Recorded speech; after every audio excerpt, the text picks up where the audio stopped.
Hello friends, welcome back to my channel. If you like scary stories, hit subscribe, like the video, and share with your friends. Thanks. My friend asked me to spend the weekend at his grandma's cabin. It was a small place deep in the woods, far away from any other houses. We left late in the evening, and by the time we got there, it was already dark.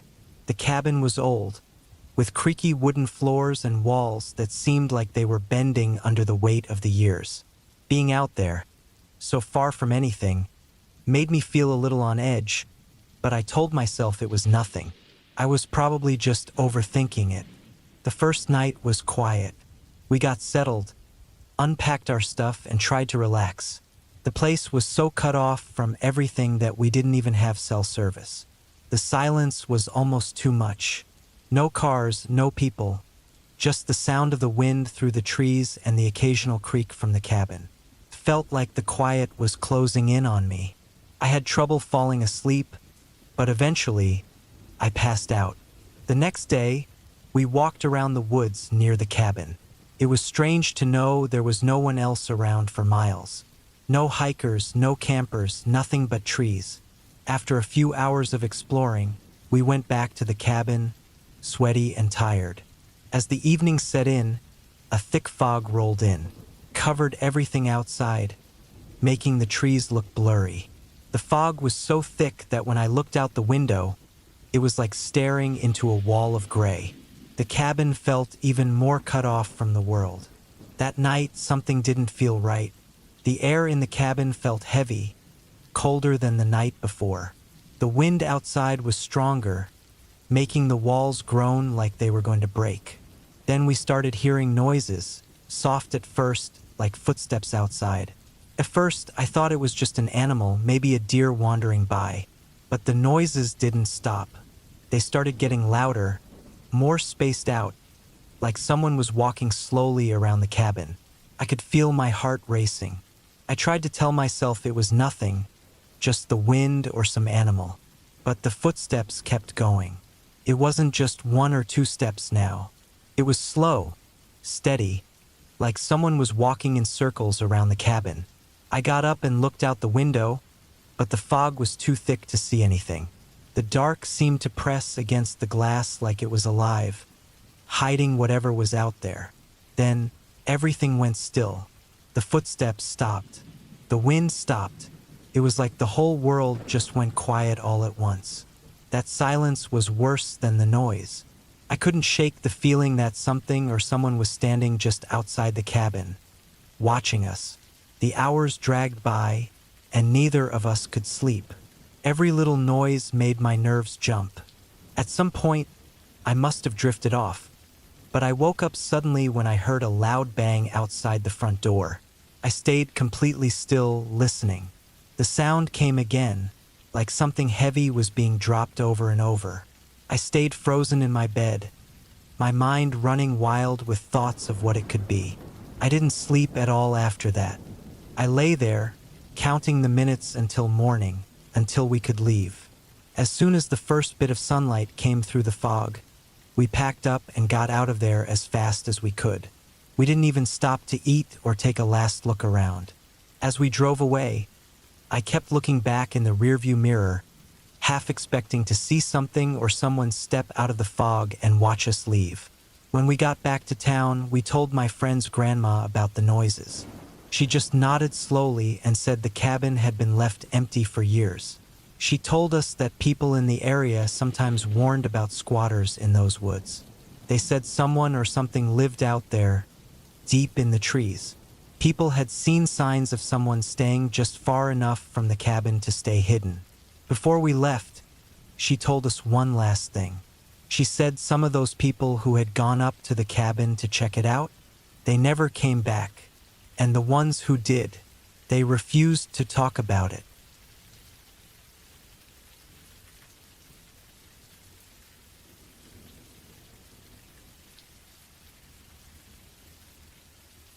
I still don't know what made me think renting a cabin near an old graveyard was a smart idea.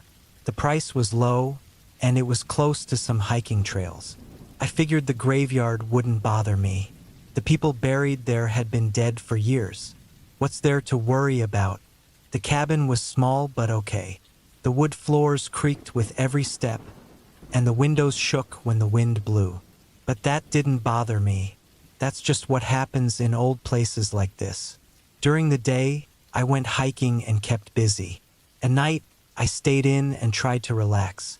On the third night, I heard something outside. It was quiet, like soft footsteps moving around the cabin. I ignored it, thinking it was probably a deer or some small animal. But when I heard the same sound again the next night, a little louder, it started to get my attention. The following day, I walked around the property to see if I could spot anything. There wasn't much, just trees and old gravestones from the graveyard nearby. I hadn't really looked at the graveyard before, so I took a short walk through it. Some of the headstones were so old you could barely read them. Others were tilted and cracked. I didn't stay long. It felt uncomfortable being there. That night, the footsteps came back. But this time, they were slower and more steady. They circled the cabin, moving from one side to the next, like someone was checking the place out. I lay still in bed, my heart pounding. It didn't make sense. If it was just an animal, it would have run off by now. But this felt different. It sounded like a person. When the sun came up, I checked outside again, looking for any signs of what had been walking around. There were no footprints, no disturbed dirt. Everything was as it had been. I tried to convince myself I was just hearing things, that it was all in my head. But I couldn't shake the feeling that something was wrong. That night, I wasn't so lucky. The footsteps didn't stay outside. I heard the front door creak open. I was sure I had locked it, but the door was opening anyway. My body froze as I lay there in the dark, barely breathing. The footsteps moved inside the cabin, slow and heavy, like someone was taking their time. I thought about jumping up and running, but I couldn't move. My body refused. The footsteps got closer, moving through the hallway and toward my room. The door to my bedroom creaked just like the front door. I could hear the floorboards groan as something stepped into the room. I squeezed my eyes shut, hoping it would just go away. Then, just as slowly as it came, the sound moved back out of the room, through the cabin, and out the front door. I waited until I couldn't hear it anymore, and then I lay there wide awake, too scared to move. As soon as the sun was up, I packed my bags. I wasn't staying another night. I didn't care what it was. I just knew I had to leave. But before I left, I walked back through the graveyard one last time. One of the old gravestones caught my attention. It was worn down and most of the letters had faded away. But the date was still clear. The death date was the same as the day I arrived at the cabin. I didn't stop to think. I grabbed my stuff and left, driving as far away from that place as I could. But even now, I can't stop wondering who or what had been walking around the cabin. I don't believe in ghosts, but what other explanation is there? I've tried to forget about it, but sometimes, late at night, when it's quiet and dark, I can still hear those footsteps in my head, and I can't help but think, maybe whatever was out there didn't stay behind.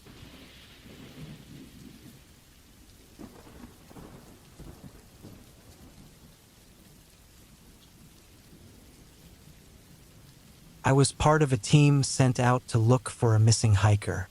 He was last seen going into a thick part of the forest near the mountains, where there were old, forgotten cabins scattered around. The place was rough and far away from everything, the kind of spot people don't visit unless they really know their way around. This wasn't the first time I'd been on a search like this, but something about this one didn't sit right with me from the start. We headed out early in the morning, breaking up into small groups so we could search more areas. The trees were packed tightly together, and before long, the path disappeared under thick bushes and branches. After hours of walking, I realized I had drifted away from my group. I wasn't scared, though. I had a map, a radio, and I knew the area pretty well. By the time the sun started setting, I noticed something strange. Footprints in the mud, deep ones. They weren't on any trail, and they didn't match the kind of shoes the missing hiker was wearing. These prints were bigger, heavier. Something felt wrong, but I kept going, following the tracks deeper into the woods. I felt it in my gut that I shouldn't keep going, but I did. After a while, the footprints led me to an old cabin. It wasn't on any map I had. The windows were broken, and the door was barely hanging on. It looked like nobody had been there in years, but something about it made my skin crawl. I stood there for a moment before deciding to go inside. The cabin was empty, or so it seemed at first. There were broken chairs, a table tipped over, and a thick layer of dust everywhere. But as I looked closer, I noticed something odd. The dust wasn't covering everything. There were spots where it looked like someone had moved things recently. I crouched down and ran my fingers across the floorboards. There were deep scratches, like someone had been dragged across the floor. Then I heard it, a soft, dull noise coming from under the floor, like someone knocking against wood. I looked around and saw a trapdoor in the corner, partly covered by an old, dirty rug. My heart was racing, but I couldn't turn back now. I pulled the trapdoor open, the rusty hinges creaking loudly. The smell that came up from below was awful, damp and rotten. There was a small staircase leading down into a dark basement. I shined my flashlight down there, and that's when I saw it. A pile of old blankets, dirty and stained. And underneath those blankets, I could make out the shape of a body. For a moment, I just froze, staring at it, my mind trying to figure out what I was looking at. Then, in the far corner of the basement, something moved. There was someone else down there, staying just out of the light. I couldn't see them clearly, but I could feel their eyes on me. They were watching, waiting. Whoever was down there wasn't planning to let me leave. I could feel it. I backed away slowly, the flashlight trembling in my hand. The air felt thick, like it was pressing down on me, making it hard to breathe. I closed the trapdoor as quietly as I could and left the cabin, my legs shaking. I didn't stop walking until I was far away, deep in the woods. I could only hear my own footsteps, reminding me I was still moving, still alive. I never told anyone about the cabin or what I found. When the team got back together, they decided the hiker was just gone, another person lost to the wild. But I knew better. That cabin wasn't just some old forgotten place. It was something far worse, something no one was ever supposed to find. Even now, I think about it. I think about whatever was hiding in that dark basement, watching me, letting me walk away. Sometimes, when I'm out in the woods or even when I'm alone at home, I swear I hear that knocking again. Not loud, just a faint sound, like something trying to get out from under the floorboards. And I can't help but wonder, next time, will I be able to leave? Or will whatever's down there decide it's my turn to stay?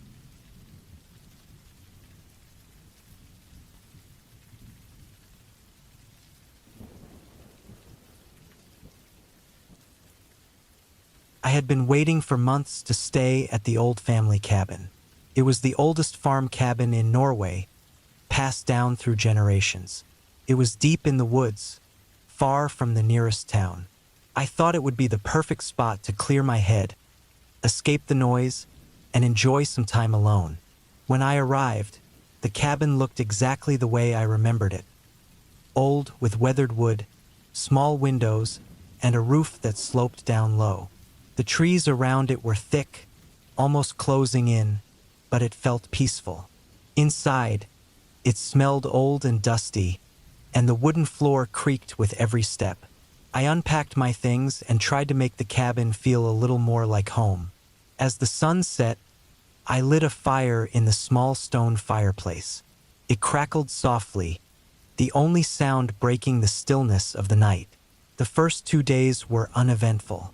I spent my time wandering the woods, reading, and soaking in the quiet. But on the third day, something felt off. It started with this strange feeling I couldn't explain. I woke up early, before the sun came up, feeling like someone was watching me. I stayed in bed for a while, hoping the feeling would pass, but it didn't. When I finally got up, I noticed small things out of place. A chair was slightly moved. A book I had left open was now closed. At first, I thought maybe I had done it without realizing. Being alone in a cabin can mess with your head like that. But that night, the feeling got worse. I couldn't point to what it was, but it hung over me like a heavy cloud. The woods outside were too quiet. No birds, no wind, not even the usual buzz of insects. I sat by the fire, trying to focus on my book, but my eyes kept drifting to the windows. The darkness outside felt thick, like it was pressing up against the glass. When I went to bed, I locked the door, something I hadn't bothered doing before. Sleep didn't come easy, and when it did, it was restless. In the middle of the night, I woke up suddenly. The room was completely dark, but I heard something. It wasn't loud, just a faint shuffling sound outside the cabin. My heart pounded as I lay there, trying to make sense of it. Then, just like that, it stopped. Silence again. The next morning, I went outside to look around. I expected to find tracks, maybe from an animal, but there was nothing. The ground was untouched, and the woods were as still as ever. I tried to tell myself it was just the cabin settling or some animal passing by, but deep down, I knew that wasn't it. The feeling of being watched clung to me, and I couldn't shake it. I decided I needed to get away from the cabin for a while, so I took a long walk into the forest, hoping the fresh air would help. The deeper I went, the quieter the forest became. It was unsettling, like the entire place was holding its breath. After walking for an hour, I found myself standing at the edge of a small clearing. In the middle of it was an old, crumbling building. I had never seen it before, even though I'd explored these woods many times over the years. It looked like an old barn, barely holding together. Curious, I slowly walked toward it. When I got closer, I noticed something strange. The wooden beams were covered in deep scratches, like something huge had clawed at them. The ground inside was uneven, and in the center was a large hole, old and dug deep into the ground. It didn't look natural. I didn't want to stay there any longer. Something about the place felt wrong, like it was telling me to leave. I hurried back to the cabin, walking faster than before, but that strange feeling followed me. That night, the tension in the air was worse. The fire didn't seem to push back the darkness as much as before, and every little sound, the creaks of the cabin, the wind outside, made me jump. I locked the door again, this time checking it twice. As I lay in bed, staring at the ceiling, I heard it again, the faint shuffling sound outside. This time, it didn't stop. It got louder, moving closer. My heart raced, and I stayed as still as possible, barely breathing. Then I heard it, the sound of footsteps. They were slow and steady, circling the cabin. They stopped at each window, pausing like someone was peering in. I couldn't see anything from where I was, but I knew something, or someone, was out there. The footsteps circled the cabin again, then stopped right at the front door. I held my breath, listening. Then came a soft scraping sound, like something sharp dragging across the wood. I felt trapped, unable to move or even blink, as the scraping continued. When morning came, I wasted no time. I packed up my things and left the cabin as quickly as I could. I didn't look back, but the whole time I could feel it. The eyes in the trees watching me leave. I don't know what it was, but I'm sure it was still out there, waiting. Even now, weeks later, that feeling hasn't gone away. Sometimes, when I'm alone at night, I swear I hear the faint sound of footsteps just outside my window. They're slow, steady, and they never seem to stop. Something out there knows I was there, and I don't think it's finished with me yet.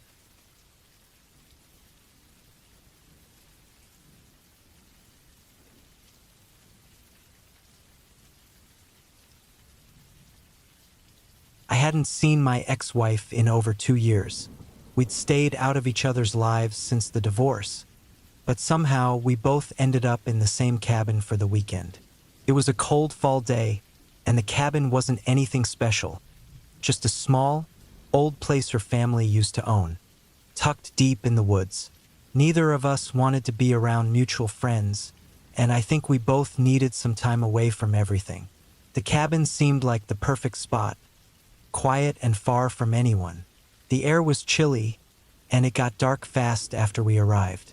I thought it would be a peaceful break from life, just the trees, the wind, and the uncomfortable silence between us. But the moment we stepped inside, I felt something strange. I told myself it was just nerves, nothing more. The place looked the same as I remembered. The floors creaked with every step, the lights were dim, and the furniture was old and worn. Everything about the cabin felt familiar, but it also felt heavy, like the past was hanging over us. It wasn't just her and me in that cabin. The memories were there too, like shadows we couldn't ignore. That night, things seemed to calm down between us. We sat by the fire, and the warmth made things feel almost normal again, like the way it used to be. The fire cracked and popped, and for a moment it was easy to forget where we were. But after a while, I needed to stretch my legs, so I walked out onto the porch. The moment I stepped outside, the stillness hit me. No birds, no wind, nothing. It was like the whole world had gone quiet, and it felt wrong. I wandered toward the edge of the woods, squinting into the darkness. I couldn't see much past the first few trees, but something about it felt off. It was like the darkness was pressing in on me, watching me from every direction. I didn't see anyone, but I couldn't shake the feeling that I wasn't alone. It crawled up my back, making me feel uneasy. I hurried back to the cabin, trying to shake it off, but that feeling stuck with me. The rest of the night was quiet, but I couldn't stop feeling like someone was watching us.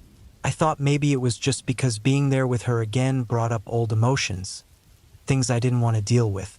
But the next day, when I went for a walk in the woods, that feeling only got worse. I wandered farther than I had planned. The trees seemed to close in, blocking out the sky. The deeper I went, the more nervous I became. I kept glancing over my shoulder, feeling like someone was following me. The worst part? There wasn't a single sound. No birds, no wind, no rustling leaves. Just silence, like the night before. Then I heard it, footsteps. Slow, steady footsteps coming from somewhere behind me. I stopped and listened, but I couldn't see anyone. The footsteps seemed to be moving around me, circling. My heart started racing, and I turned to head back to the cabin. But the footsteps followed, always just behind me, just out of sight. By the time I made it back, I was sweating and out of breath. My nerves were shot. She must have noticed something was wrong, but she didn't ask. I locked the door, but that didn't make me feel any better. The feeling of being watched was stronger than ever, hanging in the air like a thick fog. That night, I lay in bed, staring at the ceiling, wide awake. I could hear movement outside, twigs snapping, leaves crunching underfoot. The footsteps were back, moving slowly around the cabin. My heart pounded in my chest as I listened. They circled the cabin, again and again, never stopping. I just lay there waiting for it to end. But it didn't. Then, all at once, the footsteps stopped. The silence that followed was thick and heavy. I could feel something outside, just beyond the walls. It was like it was right there, watching, waiting. I didn't move, didn't breathe, too scared to do anything but listen to the silence pressing in on me. I didn't sleep at all that night. The next morning, I couldn't get out of there fast enough. I packed up my things and left without saying much. My ex stayed behind, planning to leave later that day. As I drove away, I tried to shake off the creeping sense of fear that had settled deep inside me. But something still felt wrong, like I hadn't really left it behind. When I reached the edge of the woods, I glanced in the rearview mirror. And that's when I saw it, a figure standing at the tree line. It was too far away to make out clearly, but it was standing perfectly still, watching me leave. It wasn't the cabin or the memories that haunted me after that. It was the thought of whatever had been out there watching us all weekend. It didn't follow me home, but my ex was still there, and she was all alone.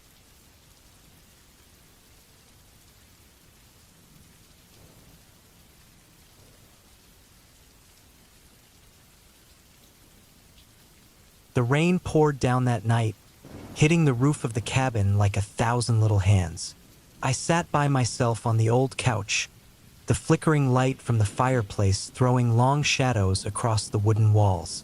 I had planned to spend the weekend enjoying the quiet of nature, but the storm changed everything. After dinner, I heard it, the sound of something scratching against the side of the cabin. I froze, my heart racing. The noise stopped, but a chill ran down my back. I tried to tell myself it was just the wind. I picked up a book to take my mind off it, but every few minutes, I looked toward the window, half expecting to see something out there. The wind howled, and the rain got heavier, making it hard to hear anything else. Just as I started to relax into my book, I heard the scraping sound again, louder this time. Felt like it was right outside. I put the book down and cautiously moved toward the window. The dark outside was thick, the rain making everything hard to see. I leaned in closer, squinting to see what was out there. Nothing, just trees moving in the wind. I took a deep breath, trying to calm down. Maybe it was just a branch, I thought. But as I turned away, a loud thud hit the cabin wall, shaking the wooden frame. My heart raced as I realized that whatever was outside was more than just wind or a tree. I glanced at the door, tempted to lock it, but I didn't want to seem scared. Instead, I grabbed a heavy flashlight from the kitchen and stood in the middle of the living room, waiting and listening. I could feel the rush of adrenaline in my veins, my body tense and ready for anything. Then suddenly, there was silence. The rain still fell hard, but the other sounds of the night faded away. I took a step toward the door, shining the flashlight into the dark. I pointed it at the windows, but all I could see were the dark shapes of trees. Just as I was about to look away, I saw movement, a shape. It was too dark to see clearly, but it looked tall and thin. Panic flooded me. Who could be out there in this storm? I quickly locked the door and stepped back, keeping the flashlight aimed at the window. My pulse quickened again as I saw the figure getting closer, its shape becoming clearer. It wasn't a person, but something hunched over. I couldn't believe my eyes. The rain pelted the window as the creature pressed against the glass, its face covered in mud. My stomach dropped as I realized it was a wild animal, a coyote, hungry and desperate. I sighed in relief, but it didn't last long. The coyote started scratching at the door, whining. I could see the hunger in its eyes, and I suddenly felt scared and sorry for it. I had food inside, but I couldn't let it in. What if it attacked me? What if it wasn't alone? I took a step back from the door, feeling uneasy. Then I remembered my phone. I reached for it, hoping to call for help, but it was dead. No signal out here in the middle of nowhere. I felt trapped, alone with my fear and the coyote. Then, another loud thud hit the cabin, this time from the back. My heart raced again as I realized there wasn't just one animal. I could hear more outside. The sound of claws scraping against the wood echoed in the quiet. I knew I had to do something before they got in. I quickly searched through my bag and found some leftover food. I decided to leave it outside, hoping it would distract them. I opened the door just a crack and tossed the food onto the porch before slamming the door shut. I locked it tight, my heart pounding in my ears. I waited, listening to the sounds of animals fighting over the scraps. I could hear their growls and barks echoing in the night. It was terrifying, but at least they were busy. I took a step back, keeping my eyes on the door, ready to react if they tried to get in. As the hours dragged on, the storm finally started to calm down. I watched the shadows outside fade as the rain eased. I waited until the scratching stopped, until I could hear nothing but the soft sound of raindrops on the roof. The storm passed, and with it, the immediate danger faded. I took a deep breath, feeling the tightness in my chest ease up. I had made it through the night, alone but safe. I knew I had to leave in the morning, but for now, I felt a strange calmness wash over me. Then I remembered the scratching at the door. I remembered the fear I felt while I waited for the dawn. But the chilling thought settled in my mind. The real danger wasn't the storm outside or the wild animals lurking in the dark. The danger was the fear that kept me from opening the door to the world. It was the fear that made me feel trapped in this cabin, alone with my thoughts. As I sat in silence, I couldn't shake the feeling that something was still out there, watching, waiting for me to let my guard down. The night had passed, but the fear remained, crawling under my skin. I couldn't help but wonder if I would ever feel safe here again, knowing that the wild was always just outside, lurking in the shadows, ready to pounce at the first sign of weakness.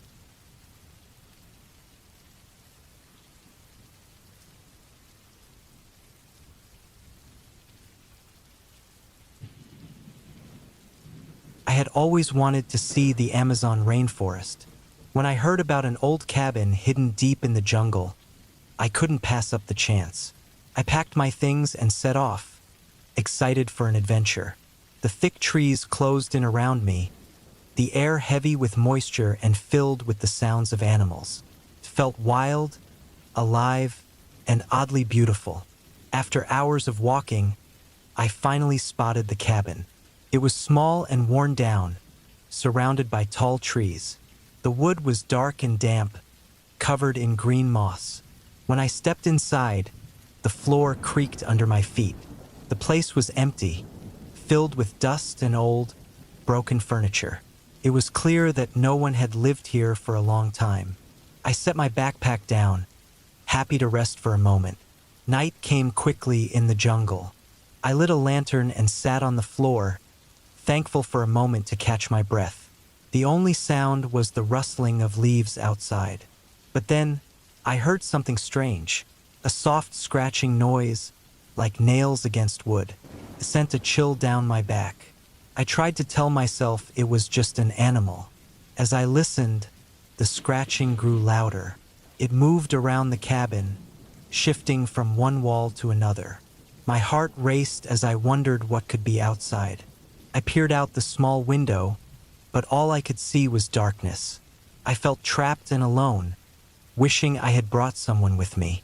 The scratching stopped, and for a moment, there was silence. I tried to calm myself, but fear took over. Suddenly, the door burst open. I jumped to my feet, ready to run, but there was no one there. The wind howled through the cabin, making it feel colder. I grabbed my backpack, desperate to leave, but the door slammed shut behind me. Panic washed over me. I pushed against the door, but it wouldn't open. Then I heard it again. Heavy footsteps outside, getting closer. My heart pounded in my ears. With nowhere else to hide, I crouched behind a table, holding my breath. The footsteps stopped. I could hear my heart racing in the silence.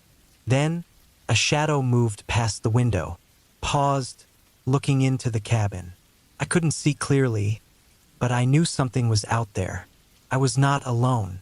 I waited, too scared to make a sound. The figure shifted, and I could hear it breathing low and raspy. It stepped closer to the door, and I felt a strong urge to scream, but I held it in. Couldn't let it know I was inside. After what felt like hours, the footsteps faded into the night. I waited in silence, too frightened to move. When I finally felt safe, I rushed to the door and pushed with all my strength. It opened with a loud creak, and I stumbled out into the dark. I didn't stop running until I reached the trail. I didn't dare look back. My instincts pushed me to keep moving. The jungle felt alive, every sound amplified by my fear. When I finally made it out of the trees, gasping for breath, I promised myself never to return to that cabin. Weeks later, I heard from a local that the cabin had been abandoned for years, known for strange noises and disappearances. My heart sank as I realized just how lucky I had been. The forest held secrets I wasn't meant to discover. That night still haunts me. The jungle was beautiful, but it was also a dangerous place. Even now, I can't shake the feeling that something is still watching me. The whispers of the forest echo in my mind, reminding me that I escaped this time, but the jungle never forgets. I can't help but wonder if I'll ever truly be free from its grip, or if it will call me back one day to face whatever lurks in the shadows. The cabin stood at the edge of the woods, just like I remembered from when I was a kid. The walls were old and creaked with every gust of wind, and the smell of pine filled the air. My grandmother had lived there for years, always sharing stories about the forest around her. After she died, I got the cabin, and I knew I had to spend a few days there to sort through her stuff. I arrived just before sunset, with the sun casting long shadows across the ground. As soon as I stepped inside, I felt a strange chill in the air. It was just an old cabin, I told myself. Nothing to be scared of. I started unpacking, taking my time to look around. Family photos decorated the walls, and I got lost in memories of summers spent here. That first night, I settled in with a book, the cabin lit only by the weak glow of an oil lamp. Outside, the wind howled, shaking the windows. I couldn't shake the feeling that someone was watching me, but I dismissed it as nerves. It was just the silence, I thought. Finally, I turned off the lamp and crawled into bed, but I couldn't fall asleep. The cabin was silent except for the creaking wood and the occasional snap of a branch outside. I eventually drifted off, but my dreams were restless. I kept seeing my grandmother, her face pale and her eyes wide open. I woke up with a start, the darkness pressing in on me. The next morning, I decided to explore the cabin more. In the corner of the bedroom, I spotted an old trunk. I had never seen it before, and it was covered in dust, as if it hadn't been opened in years. My curiosity got the better of me. I dragged it into the light and opened it. Inside were letters and old photos. Most were of family, but some were unsettling. They showed my grandmother with a group of strangers, all smiling and holding odd-looking objects. One photo caught my eye. It was of my grandmother standing next to a man. His eyes were dark and intense, and he looked strangely familiar. I felt a chill run down my spine, but I couldn't figure out why. I quickly closed the trunk, trying to shake off the creepy feeling. That night, I lay in bed trying to sleep again, but as I was drifting off, I heard something, a low whispering that seemed to come from the walls. I sat up fast, my heart racing, but the cabin was still and quiet. I told myself it was just the wind, but deep down, I felt more uneasy. The next morning, I went for a walk in the woods, hoping to clear my mind. As I wandered deeper among the trees, I found a small clearing. In the middle stood a dying tree with strange symbols carved into its bark. I felt drawn to it, but an instinct told me I shouldn't be there. I turned back, deciding to head home. That night, the air felt heavy, and I heard the whispers again, louder this time. It was as if they were calling my name. Fear gripped me. I needed to get out of the cabin. I planned to leave early the next morning, but sleep evaded me. I lay there, listening, until the whispers formed clear words. Leave now. At dawn, I quickly packed my things, my hands shaking. As I was about to leave, I glanced at the trunk one last time. It was still open, and I felt a chill run through me. I stepped outside, the air crisp and cold, and made my way to my car, eager to put space between me and the cabin. As I reached the car, I turned to take one last look at the cabin. It stood there, silent and still, but something felt off. The whispers had stopped, and the cabin almost felt alive, as if it were watching me. I got in the car and drove away, the sun rising behind me. As I left, a deep sense of dread settled in.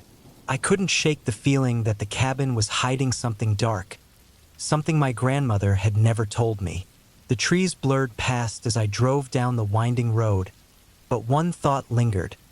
Some secrets are better left buried. I wouldn't return to the cabin, not ever. The memories of my grandmother were bittersweet, but I couldn't ignore the truth lurking beneath. Sometimes, love and darkness walk hand in hand. As I drove away, I remembered the strange man in the photo, and a chilling thought crept in. What if the things my grandmother kept hidden weren't just stories? What if they were real and now they were free to roam? I felt a cold shiver run down my spine as I realized the cabin was still watching me, its secrets waiting for the next curious soul to uncover them.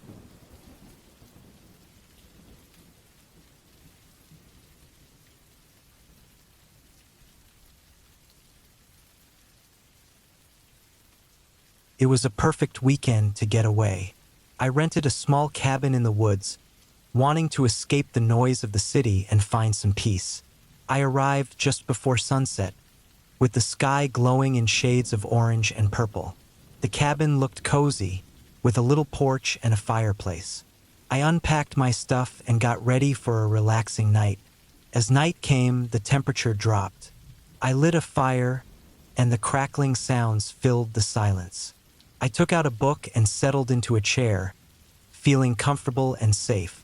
The flickering light made shadows dance on the walls, creating a warm feeling. But as the darkness deepened outside, I began to feel a strange tension in the air. I tried to ignore it, telling myself I was just nervous, and focused on my book. Suddenly, a loud thud came from the back of the cabin, breaking my focus. I froze, my heart racing. I had checked all the locks when I got there, but fear crept in as I wondered what could be outside. It was probably just a branch falling. I told myself to calm down. I tried to shake it off and went back to reading, but the sound came again, even louder this time. I couldn't shake the feeling that I wasn't alone. I stood up and walked to the back door, peeking out into the pitch-black woods. All I could see were the trees swaying softly in the wind. I took a deep breath, convincing myself it was just my imagination playing tricks on me. After a bit, I went back to my chair, but the uneasy feeling wouldn't leave. I decided to make some tea to settle my nerves. As the kettle boiled, I kept glancing toward the back of the cabin. Then I heard a soft scratching sound against the wall, like something was trying to get in. My heart dropped. I gripped the counter, frozen in fear. I slowly walked toward the back window and peeked outside. The moonlight lit up the area, and for a moment, I thought I saw something move between the trees. I shook my head, trying to clear my thoughts. Maybe it was just an animal, I told myself. With my heart still pounding, I went back to my chair, holding my cup of tea tightly. I tried to distract myself by scrolling through my phone, but there was no signal. I was completely cut off from the outside world. Then the scratching noise returned, louder and more urgent. I glanced at the door, wondering if I should lock it. Suddenly, the power went out, plunging the cabin into darkness. My breath quickened. I grabbed my flashlight and turned it on, the light cutting through the thick blackness. With shaking hands, I made my way to the back door, shining the light outside. There was nothing there, just trees and shadows. I took a deep breath, trying to convince myself that I was overreacting. I turned to go back to my chair, but then I heard a heavy thud, like something big hitting the side of the cabin. My heart raced, and I felt a chill run down my spine. I had to find out what it was.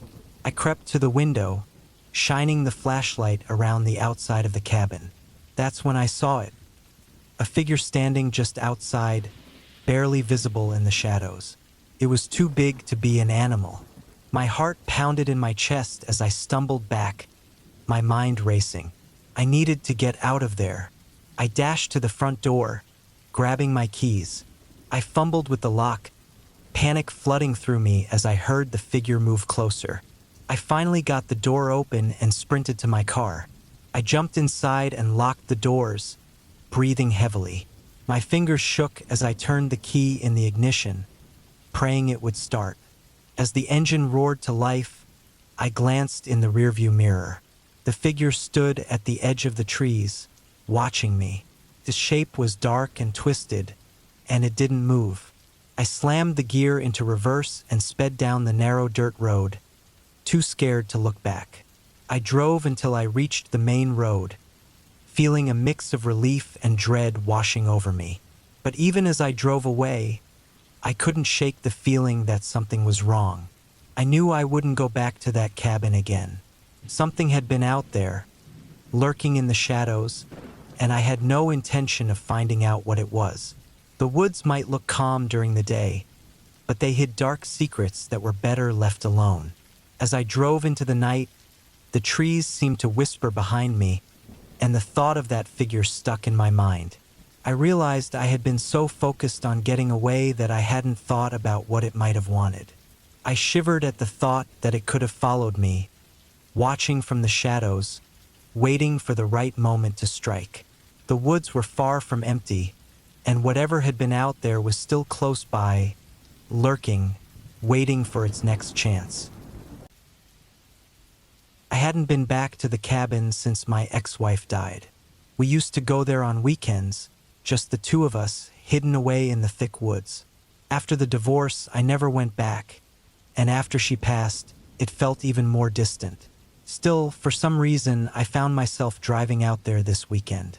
Maybe it was because I felt like I had left something unfinished, or maybe I just felt guilty. I don't know. The cabin looked almost the same, but older and more worn out. The wood was faded and rough, the windows covered in dust.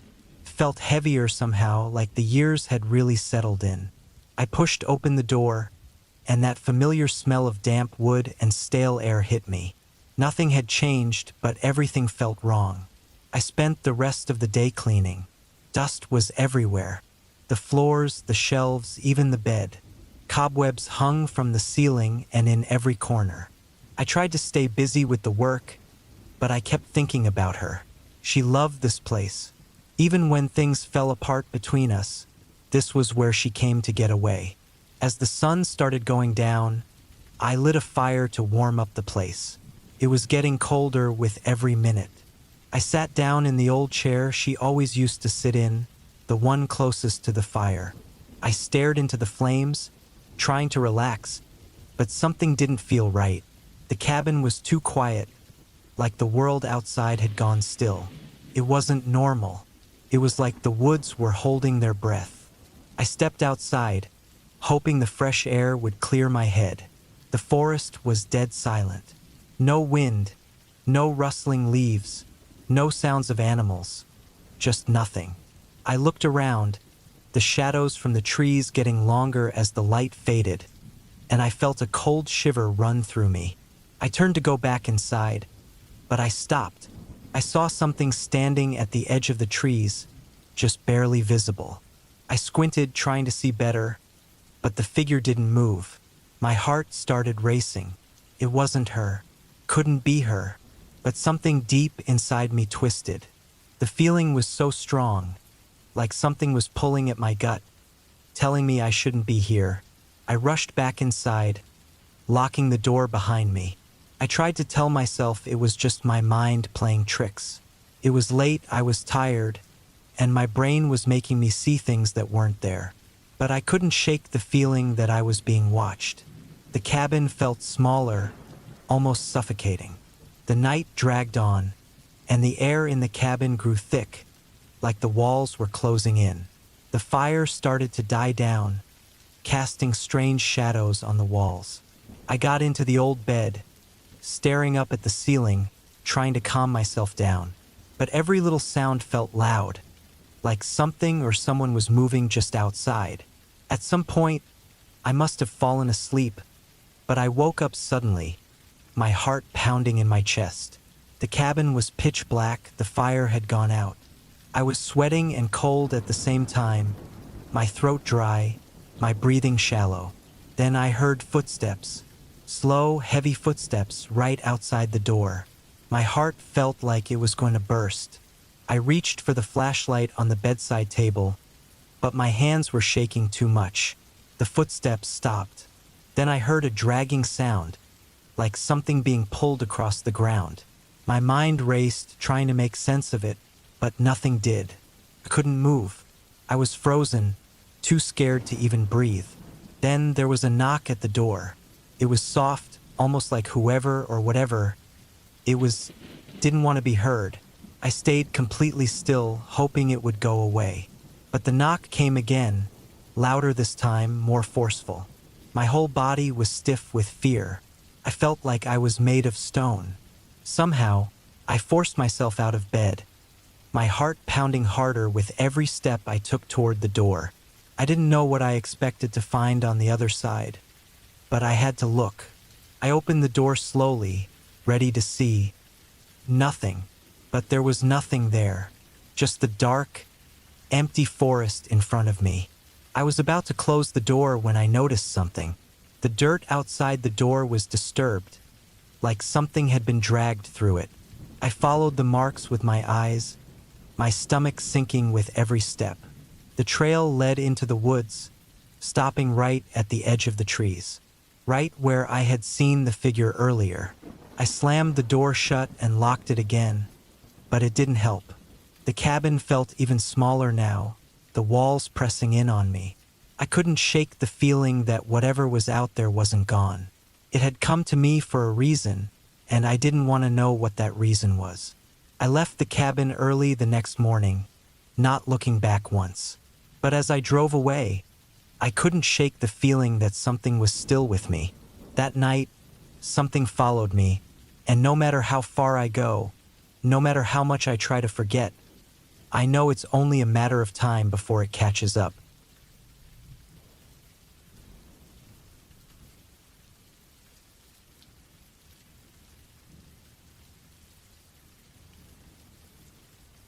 I used to walk through the woods near an old graveyard not far from my town. Most people didn't go there anymore. The place was overgrown, and it looked like it hadn't been touched in years.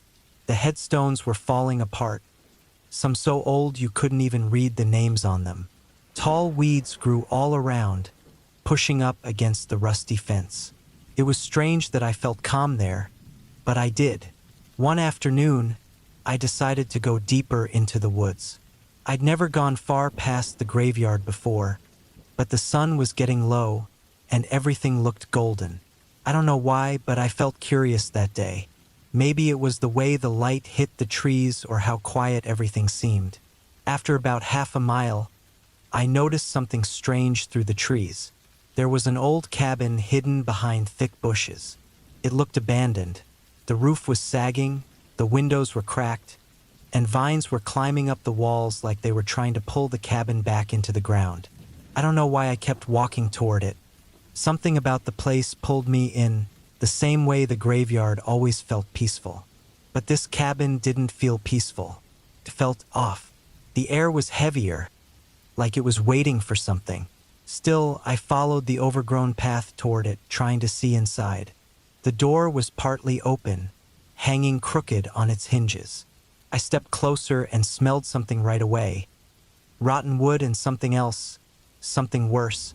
It made my stomach turn, but I couldn't stop myself. I stepped inside. The cabin was just one small room. There was a table covered in dust, and a few broken chairs scattered around. On the walls, I noticed strange marks, deep scratches that cut into the wood, like someone or something had clawed at it. They didn't look like animal scratches, though. They were too neat, too straight. I felt a rush of cold air and was about to turn back when I saw something near the far wall. It was a trapdoor in the floor, just barely visible under some old rags. The door was cracked open, like it had been used not too long ago. My heart started racing. Whatever feeling pulled me toward the cabin was gone. Now I just felt sick. I knew I should leave it alone, but I couldn't help it. I had to see what was down there.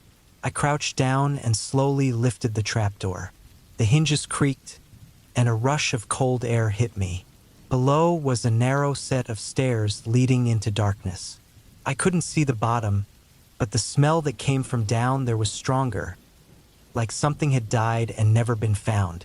I instantly wished I hadn't opened it, but it was too late. I had to see.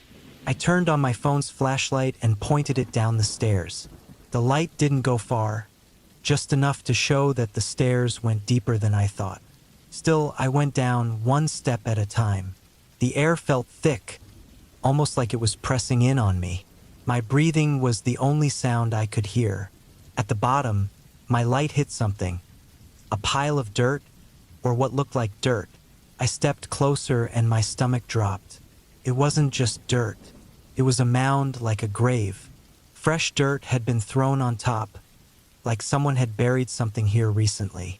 Panic hit me all at once, and I turned to run back up the stairs. That's when I heard a sound. It was faint, like a shuffling noise coming from the corner of the room. I froze. I didn't want to know what it was. I wanted to believe it was nothing, that I had imagined it. But I couldn't shake the feeling that I wasn't alone. Slowly, I turned my light toward the noise. In the corner, there was a pile of old blankets, dirty and rotting. Underneath them, something moved. It wasn't big, just a slight shift, like whatever was under the blankets had barely moved. I didn't wait to see more. I ran up the stairs as fast as I could, not caring about the noise, not caring if I fell. I rushed out of the cabin and ran through the woods, not stopping until I saw the graveyard again. Even then, I didn't feel safe. I kept running until I made it home. That night, I couldn't sleep. Every small noise outside made me jump. I kept thinking about the cabin, the dirt mound, and whatever was under those blankets. The next day, I decided to go back. I needed to tell someone, maybe the police, about what I found. But when I got back to the woods, I couldn't find the path. It didn't make sense. I walked in circles, but the cabin wasn't there. The bushes that had been thick around it now looked untouched, like no one had ever walked through them. I never went back to those woods again. I didn't want to. Whatever was down there, whatever had been buried in that hole, I knew it wasn't meant to be found. I still don't know what I saw, but I'm certain of one thing. Something or someone was waiting under those blankets, and now they know I was there.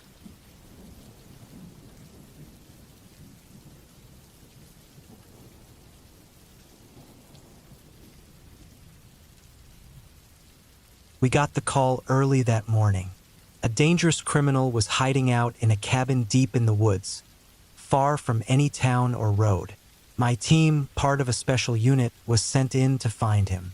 The cabin was buried in thick forest, miles from anywhere.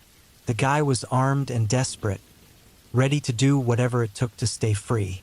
We started walking through the trees, moving slow, trying to stay quiet.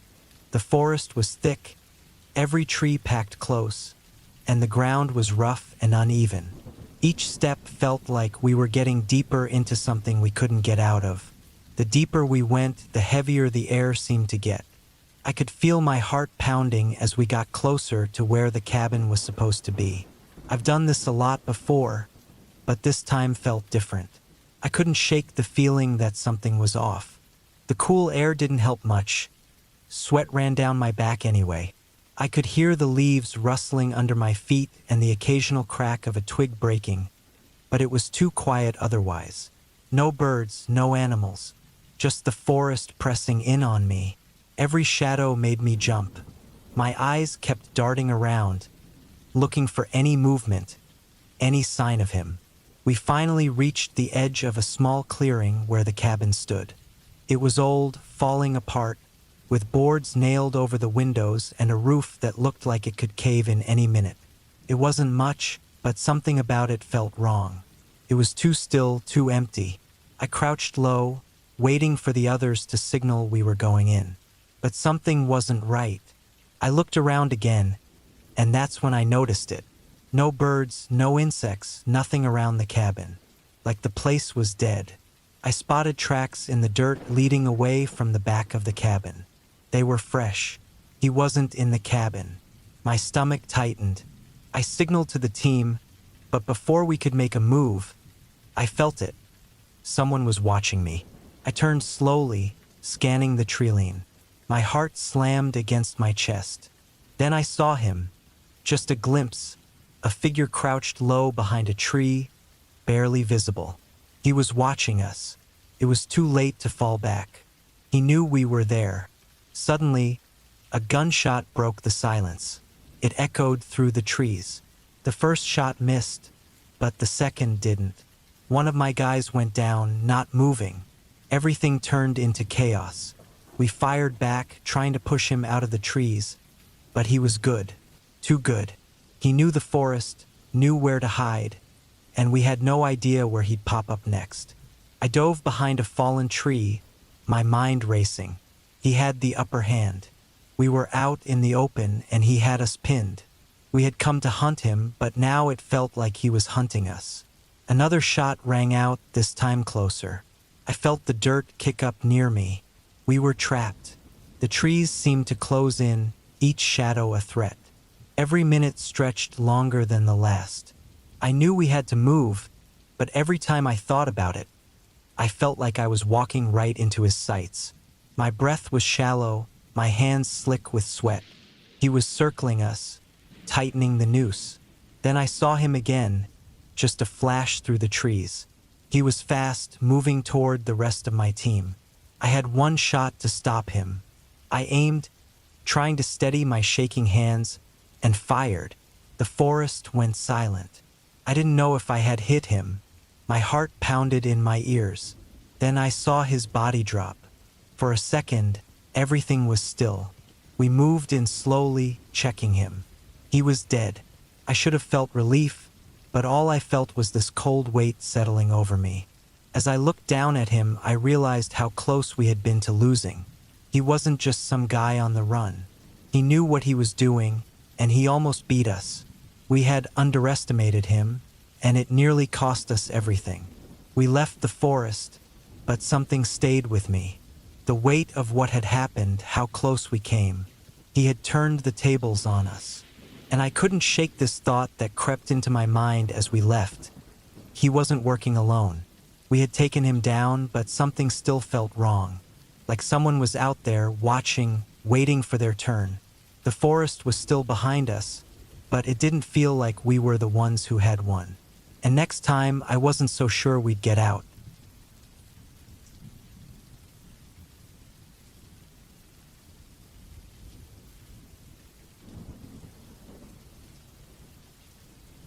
I rented a small cabin deep in the woods for the weekend. I needed to get away from everything, work, people, life. I thought it would be peaceful, just me, the rain, and the sound of trees moving in the wind. The cabin was old, but it had the basics. Enough for a short stay. The rain started around lunchtime, light at first, but by the evening, it was pouring hard. The sound of it hitting the roof was kind of soothing, and I thought it was going to be a perfect, quiet night. I started a fire in the old stone fireplace and sat down in the worn armchair by the windows. It was pitch black outside, except for flashes of lightning here and there. The forest outside looked endless, with shadows moving every time the wind picked up. At first, I didn't think anything of it. Rain can make things look creepy sometimes. Around 10 p.m., I heard what sounded like branches breaking. It was loud enough that I noticed it over the sound of the rain. I told myself it was just the wind knocking down some trees or maybe some animal. But then I heard it again. Only this time, it was closer. I stood up and walked to the window, trying to see through the rain. There was nothing but darkness, and the flashes of lightning were too quick to help. I sat back down, but my mind wouldn't calm down. I kept telling myself it was nothing, but I couldn't shake the feeling that something was out there. Every time the wind stopped, I'd hear it again. Branches breaking, leaves crunching, like something heavy was moving through the woods. I thought about going outside to check, but the rain was coming down too hard. Plus, what was I going to do? Shine a flashlight and scare off a raccoon? I tried to ignore the noises, but they kept getting louder. Something was moving closer to the cabin. Another loud snap. Closer now, right outside the window. I rushed over, looked out, but saw nothing. The rain was too heavy, and the woods were too dark. But I knew I wasn't just hearing things. Whatever was out there was big, and it was getting closer to the cabin. I locked the door without even thinking. Felt silly, but I couldn't shake this uneasy feeling. I grabbed the flashlight I had with me, just in case, and sat back down. The sound of snapping branches had stopped, and for a few minutes, everything felt normal again. Just rain and wind. Then I heard footsteps, heavy ones, walking slowly on the porch outside. My heart pounded. This cabin was in the middle of nowhere. No one should be here. I didn't move, just listened. The footsteps were getting louder, moving closer to the door like whoever it was taking their time. I stayed frozen, holding the flashlight like it was going to protect me. The footsteps stopped right outside the door. The door was locked, but it was old. I couldn't stop thinking about how easy it might be to break in if someone really wanted to. For a moment, everything went quiet again. Just the rain, the wind, and the crackling fire. I almost thought it was over. Then the door handle rattled. I felt sick. I pointed the flashlight at the door, my hand shaking so badly I could barely hold it. The handle moved again, harder this time, but the lock held. The rain kept pouring outside, covering any other noises, but I knew someone or something was trying to get inside. I didn't move. My heart was racing, and my body felt frozen. I didn't know what I'd do if the door suddenly opened. The handle stopped moving. Silence again. I barely breathed, just staring at the door, waiting. Then, after what felt like forever, I heard footsteps again, this time moving away. Slow, like whoever was out there wasn't in a hurry. They faded into the sound of the rain and then disappeared completely. I didn't sleep that night. I stayed in the chair, gripping the flashlight, staring at the door until the sun started to rise. As soon as there was enough light, I grabbed my keys and ran out to my car. I didn't even bother packing up my stuff. I just wanted to leave. As I drove down the dirt road, I glanced back at the cabin one last time. The door was still closed, the windows still there. It almost looked peaceful. But then, as I turned a corner, I saw them, deep footprints in the mud, leading from the porch into the woods. The tracks were big, too big for a person. I kept driving, my heart still pounding, but something about those tracks stuck with me. They didn't just lead into the trees. They circled around the cabin, again and again. Whoever or whatever it was had been watching me the entire time.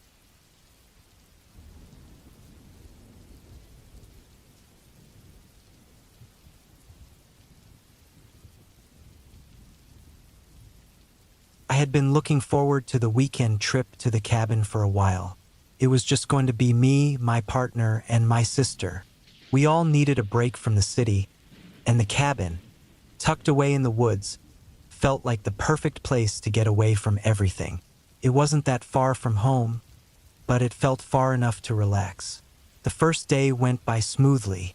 We unpacked, walked around the area, and cooked dinner in the small kitchen. The cabin was cozy, but old. There was a strange smell hanging around, like wet wood or something that had been left out in the rain too long. I didn't think much of it, figuring that's just how things were in the woods. That night, the wind picked up. It wasn't unusual with all the trees around, but the sound of branches scraping against the windows made it hard to sleep. I kept waking up, thinking I heard footsteps on the porch outside. At first, I told myself it was just animals moving around, maybe deer or raccoons, but something about the sound didn't sit right. It was heavier, more like someone walking, not an animal. I tried to ignore it, rolling over and closing my eyes again. I'd fall asleep for a while, then wake up to that same sound outside. At one point, I thought I saw something move past the window, but it was too fast to make out. I figured it was just the wind playing tricks, and I convinced myself that I was just overthinking it. The next morning, none of us looked well rested. My sister mentioned she hadn't slept great either, but none of us talked about hearing anything. It felt strange to bring it up, like we'd be making a big deal out of nothing. The day went on as usual, more walking, cooking, but something about the cabin felt off. The air felt heavier, like something was hanging over us, even though we couldn't see it. That night, the unease crept back in. Before bed, I checked all the doors, making sure everything was locked. I felt silly doing it, but I couldn't shake the feeling that something wasn't right. As soon as we lay down, the noises started again. The footsteps outside, the heavy ones. But this time, they didn't stay outside. I heard creaking in the hallway, right outside the bedroom door. I lay there, completely still, listening. My heart was pounding so hard I thought it might give me away. The footsteps moved slowly, like someone taking their time. Then they stopped, right in front of the door. I held my breath, waiting for whatever came next. The silence was crushing, like everything in the cabin had gone still, waiting for something to happen. I didn't want to move, couldn't even if I tried. Fear kept me stuck to the bed. The footsteps started again, this time moving further down the hallway. I stayed frozen, listening, waiting for them to fade completely, but they never really did. I heard the front door open, then close softly, like someone leaving. I didn't sleep after that. The rest of the night, I just lay there, listening to every creak and shuffle in the cabin. Every sound made my skin crawl, as if whatever had been inside was still there, just waiting. Morning finally came and we packed up fast. No one said anything about the noises, but I could tell we all felt the same. Something had been there, something that shouldn't have been. As we drove away, I kept checking the rearview mirror.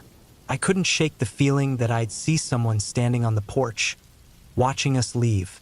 But the cabin was empty, silent in the daylight, as if none of it had happened. A few days later, I was back at home, trying to put the weekend behind me. That's when I found something strange in my bag. Tucked between my clothes was a single muddy boot print.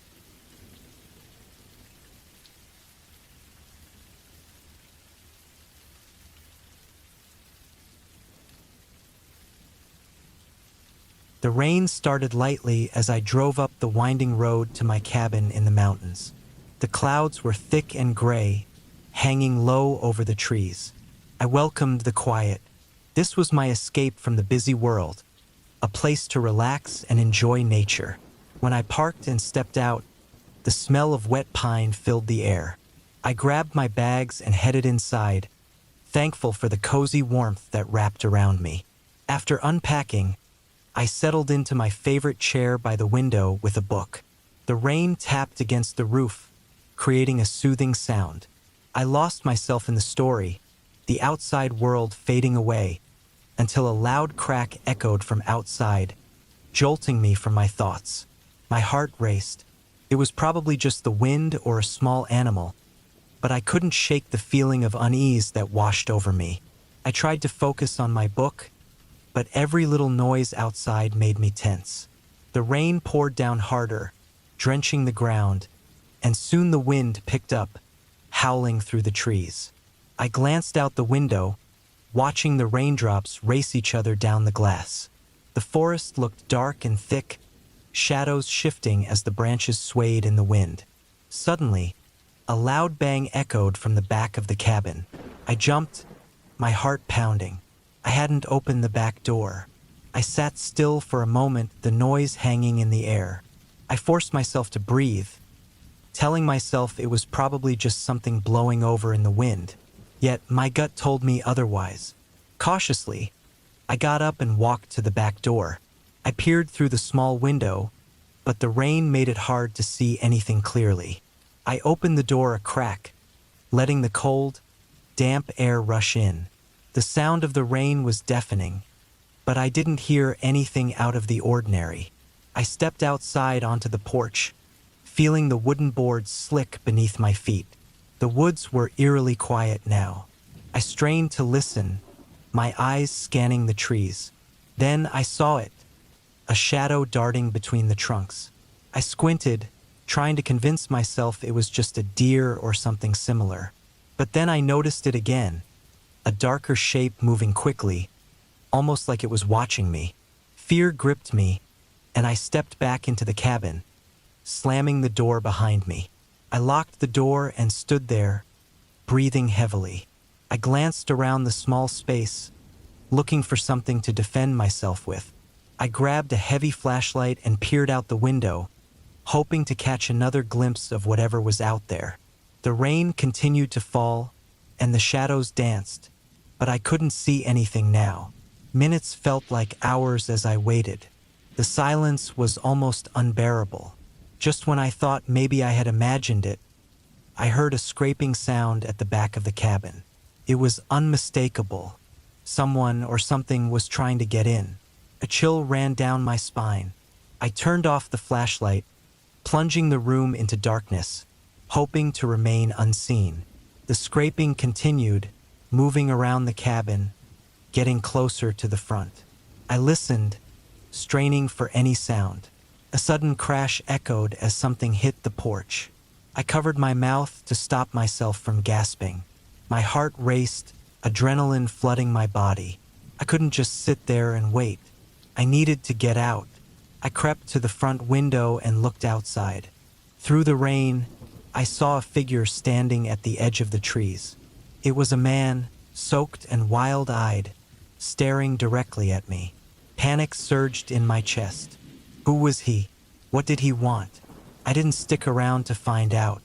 I dashed to my car, fumbling with the keys as my hands shook. The rain poured down, soaking me instantly. I glanced back at the cabin, feeling the weight of those eyes on me, as if he was waiting for me to make a move. I finally got the door open and jumped inside, slamming it shut.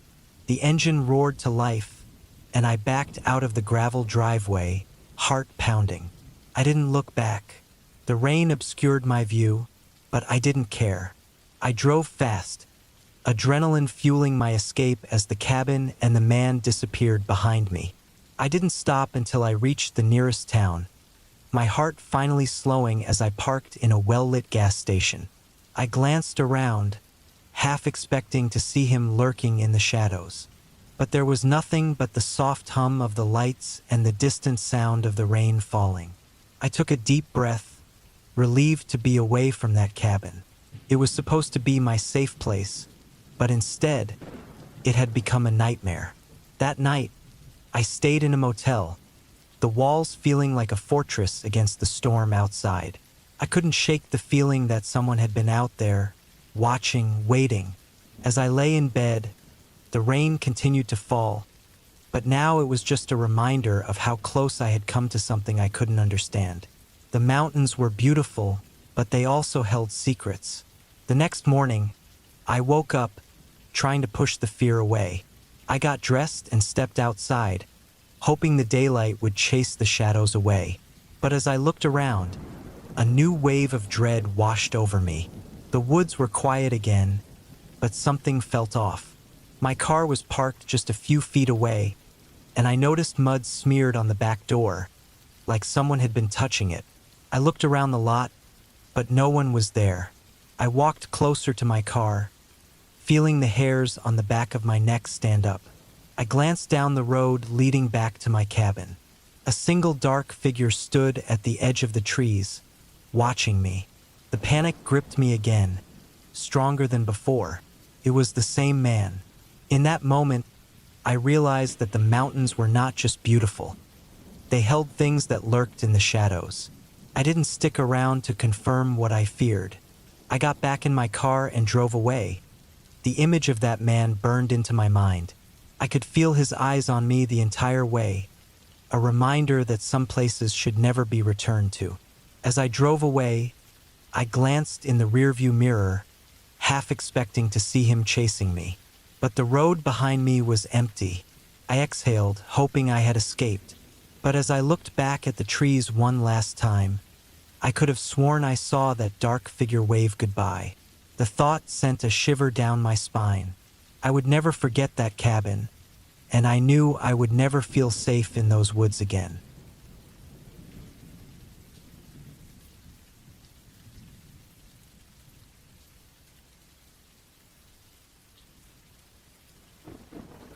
It was a cold Friday afternoon when my dad and I drove to the cabin in the woods. My aunt was already there, getting everything ready for our weekend trip. The trees were tall and dark against the cloudy sky, and the air was thick with the smell of wet earth and pine. I was excited to escape the noise of the city and enjoy some time in nature. As we unpacked our bags, I couldn't shake the feeling that something was wrong. The cabin looked old, with creaky wooden floors and walls covered in dusty pictures. My dad and aunt seemed relaxed, but I felt a strange weight in the air. After getting settled, we decided to check out the area around the cabin. The woods felt alive with the rustling of leaves and distant animal sounds. We wandered deeper into the forest, the trees getting closer around us. The path was narrow and overgrown, but we kept going, my dad leading the way. After a while, we stumbled upon a small clearing with a strange old stone structure that was half covered in vines. I didn't remember seeing it on the map. It looked like an old well, but something about it made me feel uneasy. My dad and aunt didn't seem to notice. They were busy taking pictures and laughing. I hung back, feeling uncomfortable. As we headed back to the cabin, the sun began to set, casting long shadows across the ground. The air turned colder, and I could hear the wind whispering through the trees. I tried to shake off the odd feeling that had settled in my stomach. After dinner, my dad suggested we sit outside by the fire. The flames crackled and danced, but the shadows felt darker than usual. I kept glancing at the trees, half expecting something to move in the dark. That night, I woke up to a noise. It was faint at first, like a soft scratching coming from outside the cabin. I lay still, listening closely. The sound grew louder, more urgent. My heart raced as I turned to my dad, who was sound asleep, completely unaware of the noise. I wanted to wake him, but something stopped me. Instead, I quietly got out of bed and crept to the window. Peeking out into the night, I saw a figure standing at the edge of the woods. It was too dark to see details, but it was tall and seemed to be watching the cabin. A chill ran down my spine, and I quickly backed away from the window, my heart pounding in my chest. I paced the floor, debating whether to wake my dad or aunt. I didn't want to seem paranoid. I sat on the edge of the bed, trying to convince myself it was nothing, just a trick of the light. Eventually, exhaustion took over, and I fell back asleep. The next morning, I tried to shake off the fear from the night before. My dad and aunt were in good spirits, cooking breakfast and chatting.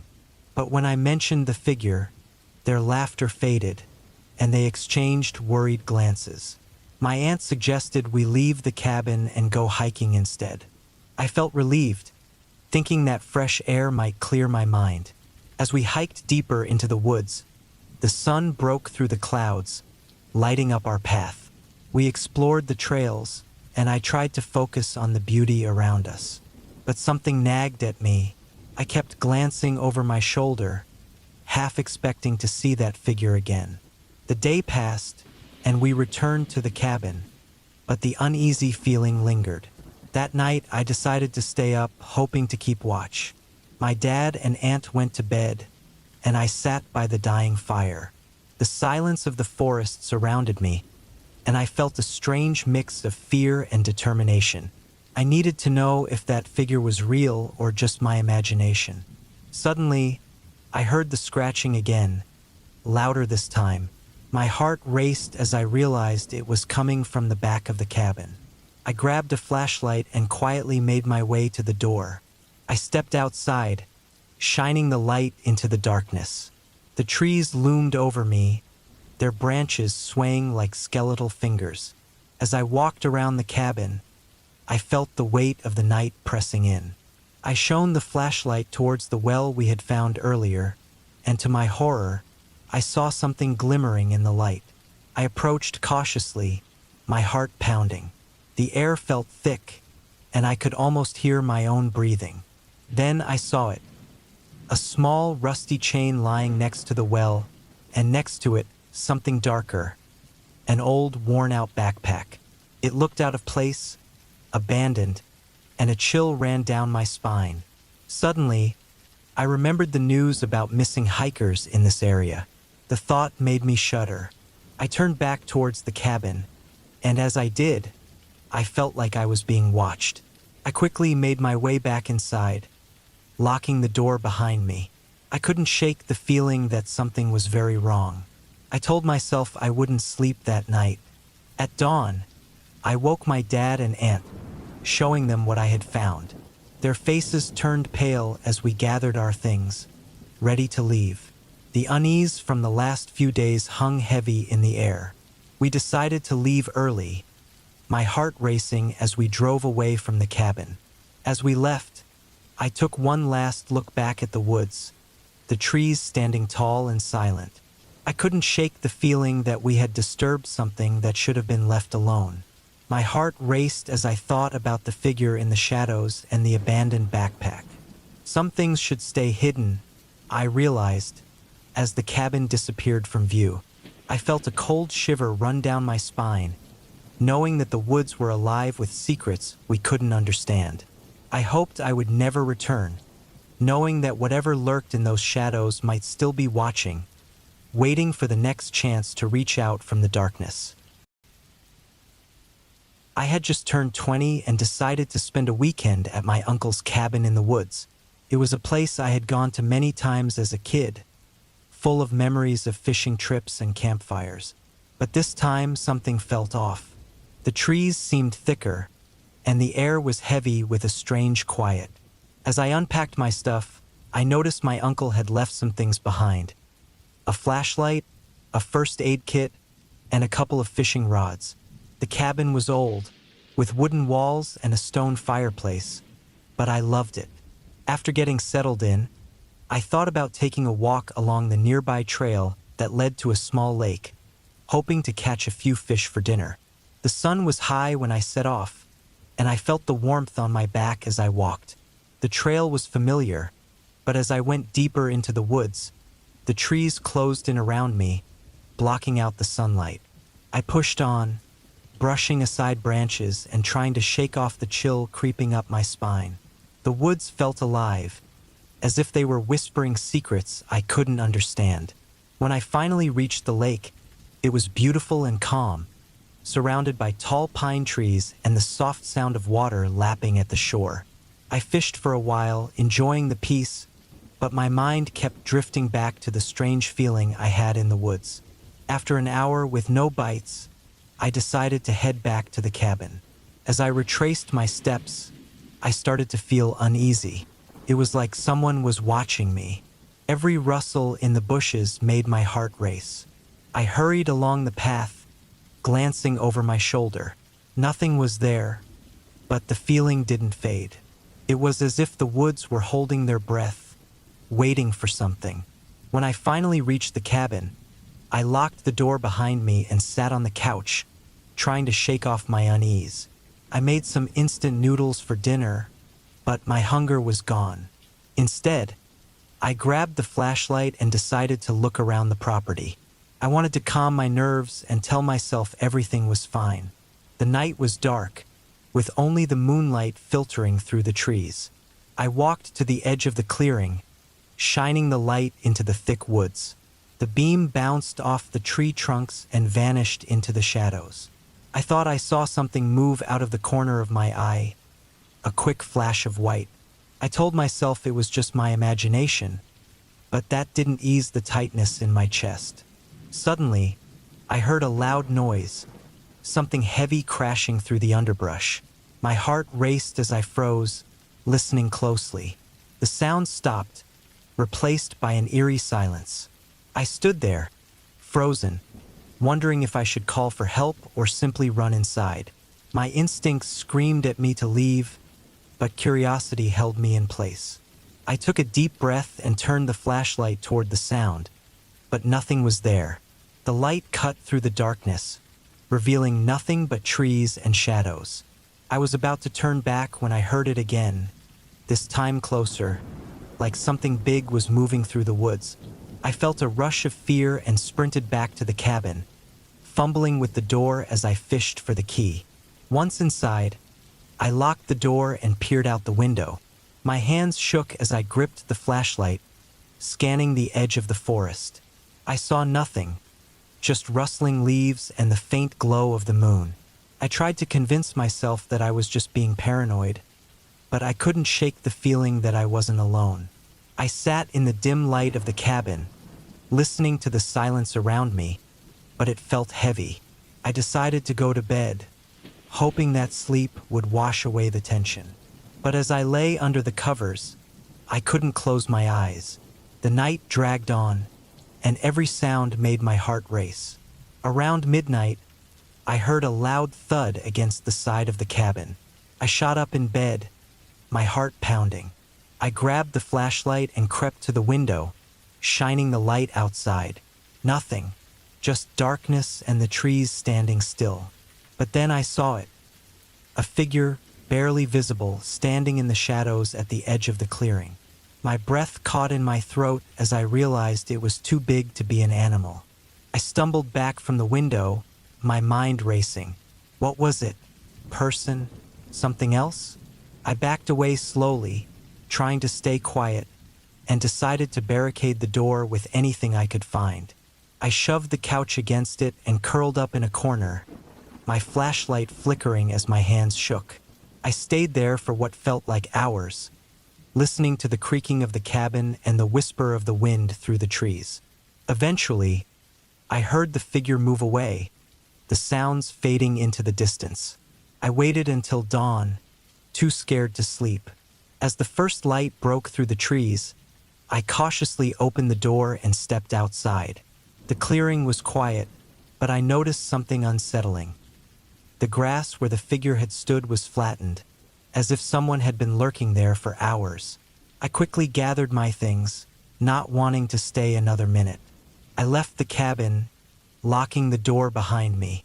As I drove away, I glanced back at the cabin, feeling a chill run down my spine.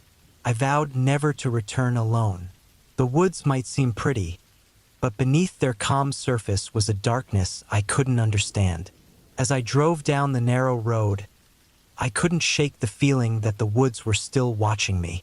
I glanced in the rearview mirror, half expecting to see something or someone standing at the cabin, waiting. And just as I turned a corner, I thought I saw a shadow flicker past the trees, almost like a warning. The more I thought about it, the more I felt like I had disturbed something that should have been left alone. The thought sent a shiver down my spine. I never planned to return, but deep down, I knew that the woods wouldn't let me forget. I could still feel their eyes on me, as if they were waiting for the next person to wander too far into their depths.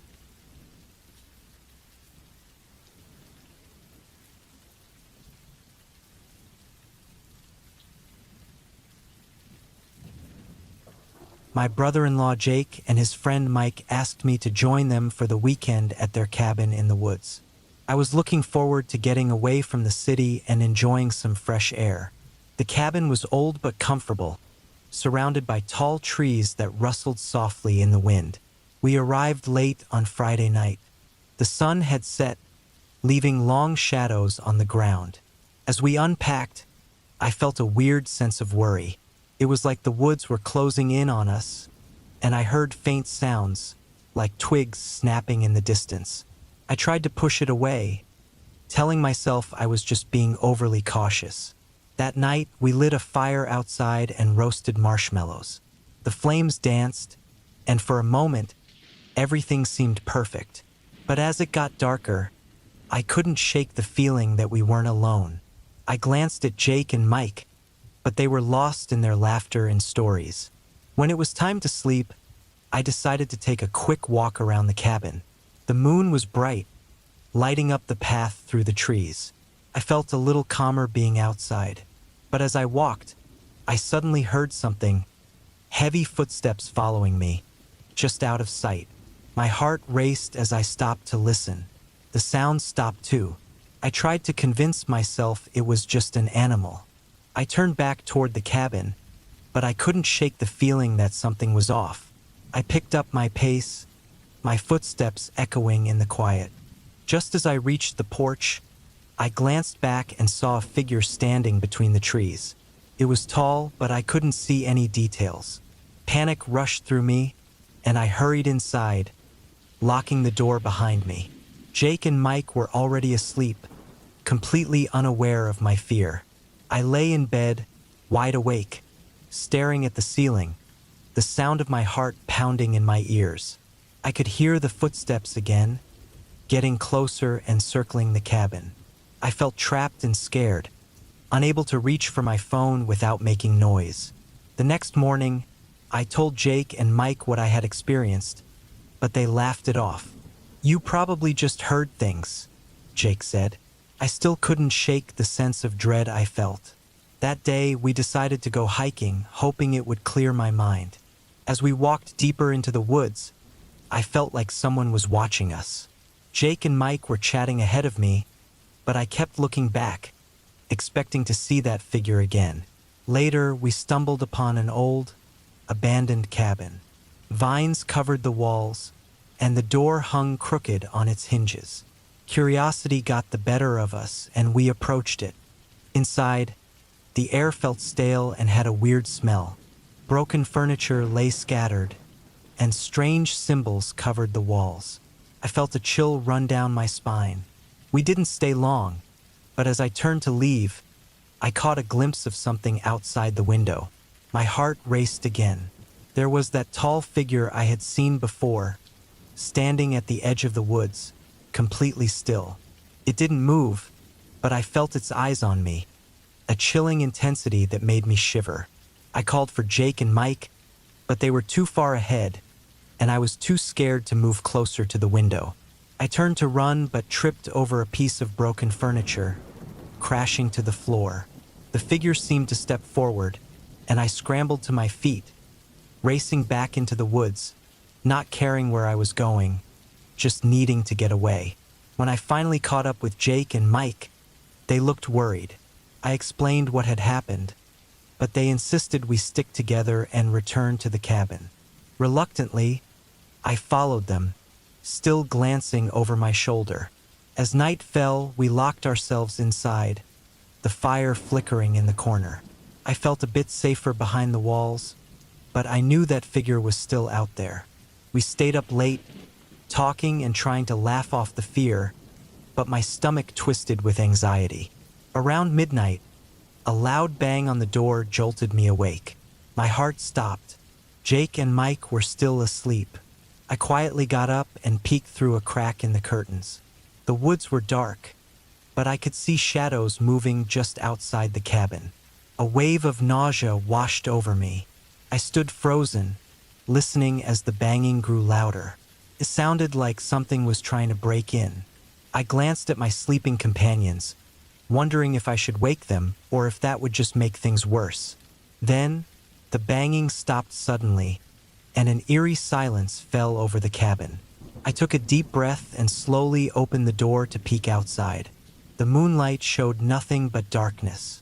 I stepped outside, scanning the area, every nerve in my body on edge. That's when I saw it. A glimpse of the figure standing among the trees, just watching. Without thinking, I yelled for Jake and Mike, my voice filled with urgency. They rushed outside, groggy and confused. As they came out, the figure stepped back into the shadows. We stood there, breathless, unsure of what to do next.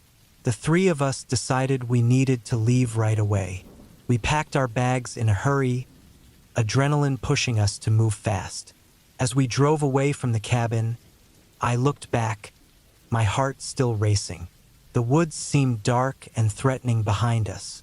Even though we made it home safely, I couldn't shake the feeling that something was watching us from the trees, waiting for the right moment to strike.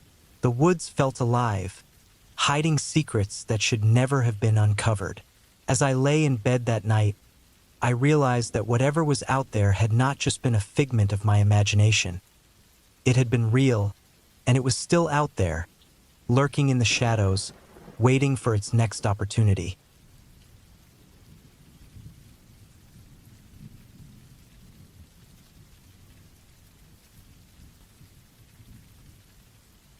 I had always liked the idea of a cabin getaway. Just me, the woods, and a few days of peace to recharge. I found a small cabin deep in the forest, far away from the noise of the city. My plan was to disconnect and enjoy nature. But as soon as I got there, a strange feeling settled in my stomach. The cabin was old and creaked with the wind. I pushed open the door, and the musty smell hit me hard. Dust danced in the sunlight coming through the dirty windows. I tried to shake off the unease and unpacked my things, telling myself everything would be fine. That first night, I lit a fire and got comfortable with a book. As I turned the pages, I heard something outside. A branch snapped, and my heart raced. I stood up and looked out the window, but the darkness revealed nothing. I told myself it was just a deer or maybe a raccoon. The sounds of the forest surrounded me, and I eventually fell asleep. The next morning, I decided to explore the area. I hiked along a narrow trail that went deeper into the woods. I found a beautiful clearing filled with wildflowers. The sun was bright, and I felt a little better, but something still didn't feel right. I couldn't shake the feeling that someone was watching me. Later, I returned to the cabin to eat and rest. As I sat on the porch, I noticed a strange shape by the edge of the woods. It was too far away to see clearly, but it seemed out of place. I grabbed my flashlight and walked toward it, my heart pounding with every step. As I got closer, my stomach twisted in knots. It was a body, a man half covered by leaves and dirt. His skin was pale and lifeless, and I could see a deep cut on his neck. I stumbled back, fear coursing through my veins. Panic took over, and I turned to run back to the cabin, but I stopped short. I had to know what had happened. I searched the area, but there were no signs of a struggle or anything that would explain his death. I felt heavy dread as I considered the implications. Was he a victim of a crime? Or had he simply gotten lost and met a terrible end? I rushed back to the cabin and locked the door behind me. That night I couldn't sleep. Every creak of the cabin made me jump. My mind raced with thoughts. I needed to leave, but I didn't want to go out into the dark forest. I sat up, clutching a knife I found in the kitchen, listening for any signs of danger. Around midnight, I heard it. A noise coming from outside. It sounded like footsteps, slow and steady. My heart raced as I peered through a crack in the curtains. I saw a shadow moving near the trees. I held my breath, fear wrapping around me like a cold blanket. After a long moment, the figure stepped into the moonlight, and I felt a wave of relief. It was just a deer, but the tension still hung in the air. I knew I had to leave as soon as the sun came up. As the sun rose, I packed my things quickly, my hands shaking with fear. Just before I left, I glanced back at the forest, my heart pounding. The image of the body haunted my mind. As I drove away, I kept looking in the rearview mirror, expecting to see something lurking in the trees behind me. I couldn't shake the feeling that I was being followed. I didn't stop until I reached the nearest town. I pulled into a gas station and told the clerk what I had found. He turned pale and immediately called the police. I sat in my car, shaking, feeling both relieved and terrified. They said they would send someone to check the cabin, but I couldn't shake the feeling that I had escaped something much worse than just a dead body. Weeks later, I read in the local news that they had identified the man. He had been reported missing months ago, and the police believed he had been murdered. I thought about what could have happened if I hadn't found him, or if I had stayed there any longer. That cabin, which had once seemed like a peaceful getaway, now felt like a place filled with dark secrets. I found myself wondering about the killer. Who were they? Were they still out there, watching and waiting? The thought sent shivers down my spine. I promised myself I would never return to those woods, knowing that some places hide horrors better left alone. The idea that the forest might hold more bodies, more secrets, filled my mind as I lay awake at night, every rustle outside my window making me jump. The woods had taken a part of me, and I couldn't shake the feeling that it would always be watching, waiting for someone else to wander too far into its dark embrace.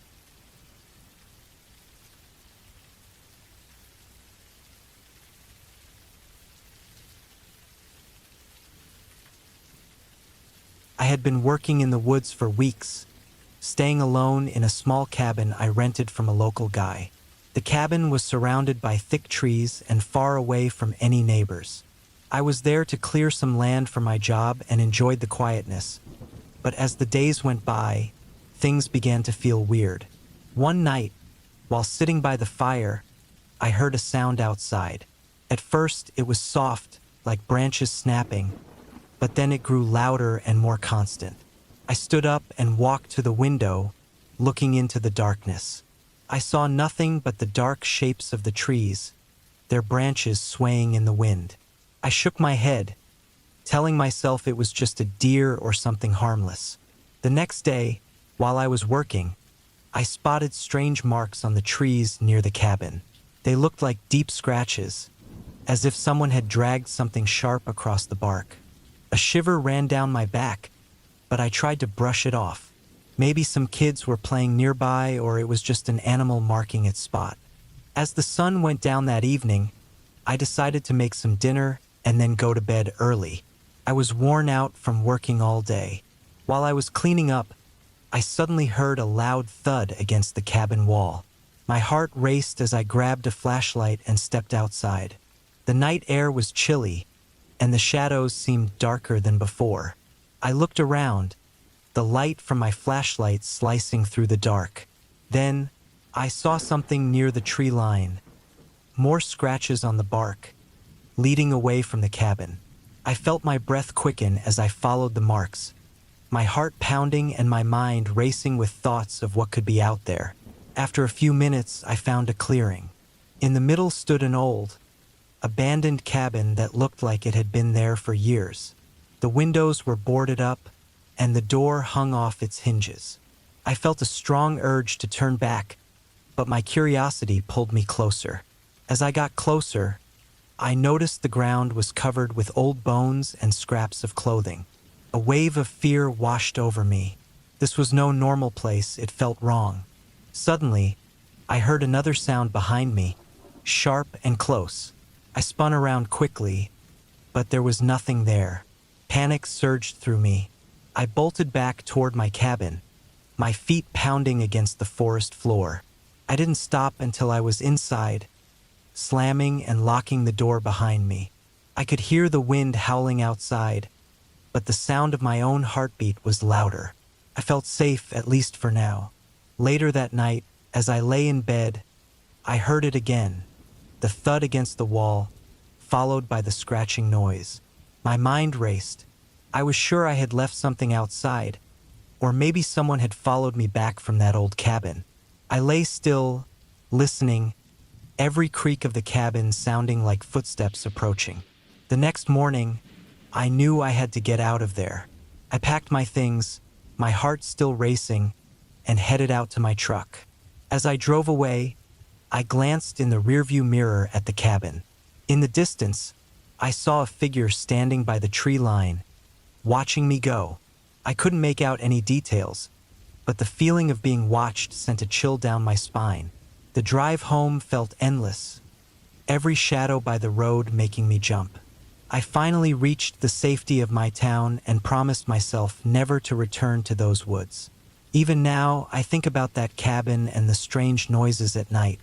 I wonder about the old cabin in the clearing and who or what was out there. I learned the hard way that some places are better left alone. But what truly haunts me is the thought of that figure watching me drive away. I can still picture it in my mind, standing there, unmoving. It felt like it was waiting for me to come back. And part of me knows I never should have left that night. Those woods still whisper secrets, dark and twisted. And I can't shake the feeling that they want me back, that something sinister lies just out of sight, waiting for the moment I return.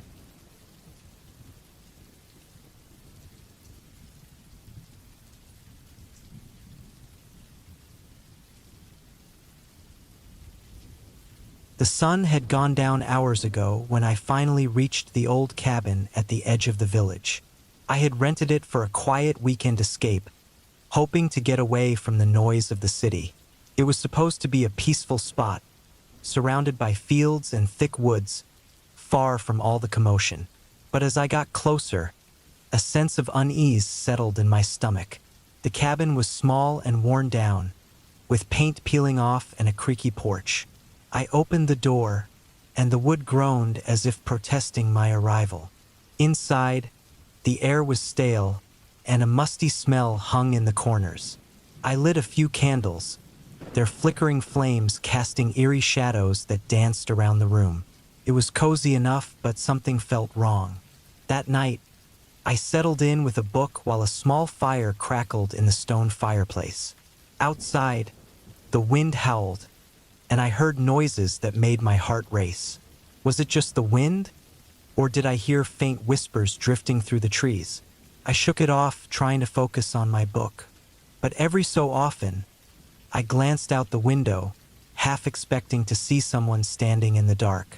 Around midnight, a loud thud came from outside, followed by the sound of something dragging across the ground. My heart raced as I put down my book, straining to listen. The sounds got closer, echoing in the stillness. I peeked through the window but saw nothing, just blackness. I tried to tell myself it was just an animal, but I felt an overwhelming urge to find out what was going on. I grabbed a flashlight and opened the cabin door. The cool night air hit me and I shivered. The beam of my flashlight cut through the dark, revealing nothing but shadows and tall grass swaying in the breeze. I took a few careful steps into the yard. As I walked further from the cabin, the dragging noise stopped. My flashlight flickered, and dread washed over me. Just as I turned to head back, I saw it, a dark shape behind a nearby tree. My breath caught in my throat as I froze, my heart racing. I couldn't tell what it was, but it looked too big to be an animal. Instinct kicked in, and I turned to sprint back to the cabin. My feet pounded the ground as I dashed toward the door, glancing back just once. The shape had moved from behind the tree, now standing out in the open, watching me. I slammed the door shut and locked it, my hands shaking. Panic flooded my mind as I felt the weight of the silence outside. I quickly shoved a chair against the door, feeling foolish but terrified. I sat on the floor with my back against the door, the flashlight flickering in my trembling hands. Minutes stretched into hours as I listened closely for any signs of movement. Finally, the night began to brighten. The first light of dawn seeped through the cracks in the wood. The cabin felt more peaceful, but I was still on edge. Cautiously, I peeked out through the window. The yard looked normal, and the shadows of the trees stood still. There was no sign of the shape from the night before. I decided to check the area around the cabin. I stepped outside, keeping my flashlight ready. As I scanned the ground, my heart sank when I noticed something. A trail of disturbed grass leading away from the cabin toward the woods. I followed it slowly, my heart pounding again. It led to a small clearing, where I spotted the remains of an old farm shed, long abandoned. I approached the shed and looked inside. My stomach twisted at what I found. A pile of old tools and bits of wood, but scattered among them were pieces of clothing torn and dirty. They looked like they had been there for years, covered in grime. It hit me that this place wasn't just a cabin. It had a dark history I didn't know. Feeling a chill creep down my spine, I backed away slowly, realizing that whatever had been out there last night was likely connected to the remnants of the past. I hurried back to the cabin, locking the door behind me. The sun was fully up now, and as I looked out the window, I felt a mix of relief and dread. I knew I couldn't stay another night. The village might seem quiet, but it held secrets I wasn't ready to uncover. I quickly packed my things and left the cabin behind, unease still gnawing at my mind. As I drove away, I glanced back at the cabin and the woods surrounding it, wondering what truly lurked there, hidden from the world. It wasn't until I reached the edge of the village that I noticed something in my rearview mirror. A figure standing at the cabin's window, watching me drive away. My heart dropped, and I couldn't shake the feeling that I had left something behind. As I sped down the road, I glanced back one last time, and in that fleeting moment, I swore I saw the figure wave goodbye. Some places are better left alone, and some stories are better forgotten.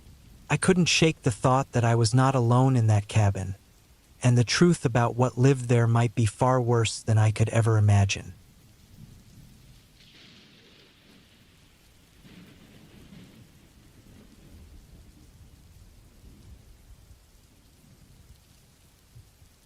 I've always loved our family cabin, hidden away in the woods of southern Brazil. It's old and creaky, a place full of memories where my family used to gather for summer vacations.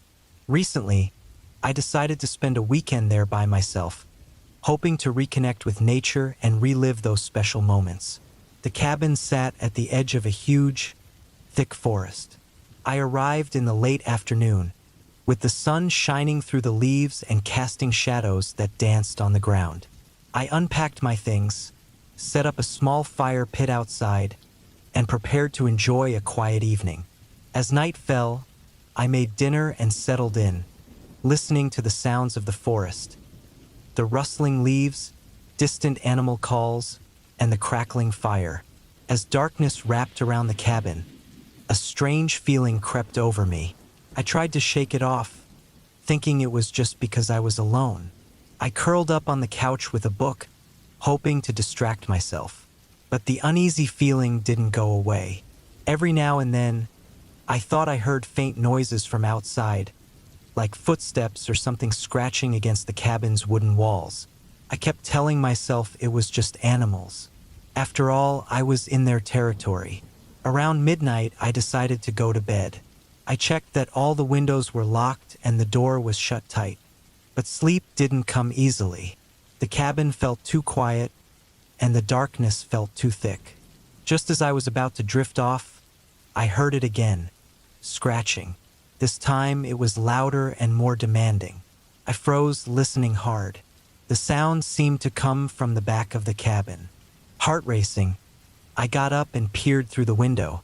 The moonlight lit up the yard, but nothing seemed out of the ordinary. I turned off the light, hoping to calm down and get some sleep. But sleep was impossible.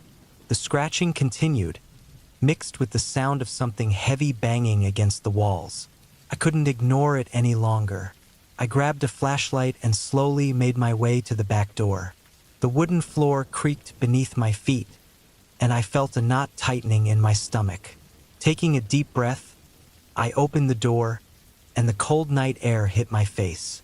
I shone the flashlight around the yard, but all I could see was the dark, quiet forest surrounding me. The scratching had stopped. Just as I was about to close the door, I heard a low growl coming from the shadows. I aimed the flashlight in that direction, and my heart dropped.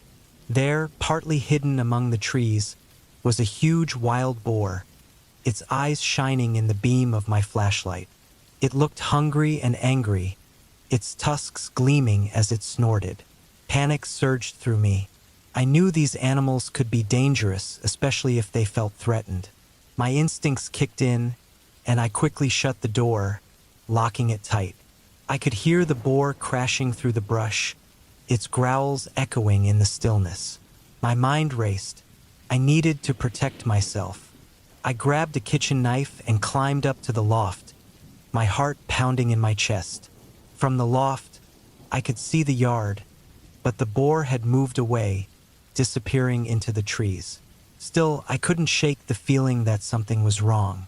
I spent the rest of the night on edge, listening for any sign of it returning. My ears strained for the sound of those heavy footsteps or the growl of the boar. As dawn finally broke, casting a weak light over the cabin, I peeked outside. To my relief, there was no sign of the boar. I was exhausted but thankful to have made it through the night. As the sun rose higher, I felt the urge to leave the cabin behind for now. I quickly packed my things, eager to get out of there. I knew I would come back when the weather was warmer and the animals less aggressive. But that day, I just wanted to be away from the woods. I drove away, but as I did, I couldn't shake the feeling of being watched.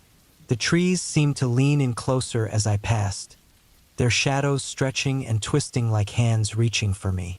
Then, just as I rounded a bend in the road, I glanced in the rearview mirror. My stomach dropped. There, standing at the edge of the woods, was the boar again, its eyes locked onto mine. It was a chilling sight, as if it were marking me. I sped up, but the feeling lingered. An unshakable sense that I had disturbed something in those woods, something that wouldn't forget me so easily. I couldn't help but think about what else might be lurking in the darkness, waiting for the next chance to emerge. I realized then that I might have left the cabin, but the woods still held me in their grip. Some memories are best left undisturbed, and I knew I wouldn't be able to escape that feeling anytime soon.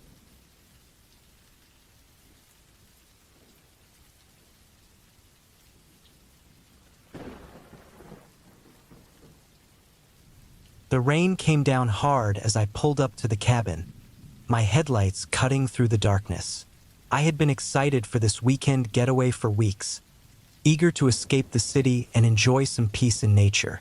But as I stepped out of my truck, a chill in the air made me shiver. The trees danced wildly in the wind, their branches reaching up like desperate hands trying to grab the sky. I grabbed my bag and headed inside.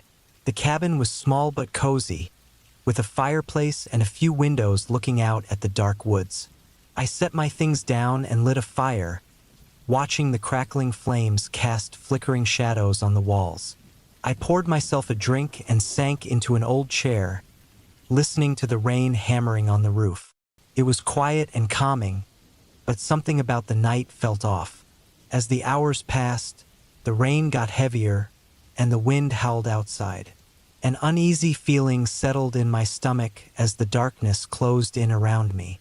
I tried to shake it off, telling myself I was just being paranoid. After all, I was alone in the woods, and the storm outside was just nature acting up.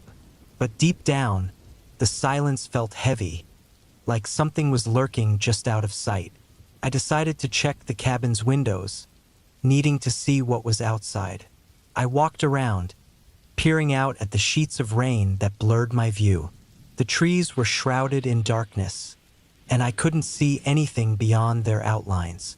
But when I looked out the last window, I froze. A figure stood in the distance, half hidden by the trees, its shape barely visible in the shadows. Panic shot through me. I quickly backed away from the window, my heart pounding. I tried to convince myself it was just my imagination playing tricks on me. The wind must have been making the branches sway, creating strange shapes. But then I remembered the last time I had been here, 2 years ago, when there had been news about a missing hiker in the area. Standing in the dim light of the cabin, I felt exposed. My thoughts raced, wondering if I was truly alone. I turned off the lights and sat quietly in the dark, straining to listen. The rain roared like a monster outside, but there was something else, rustling outside, just beyond the cabin walls.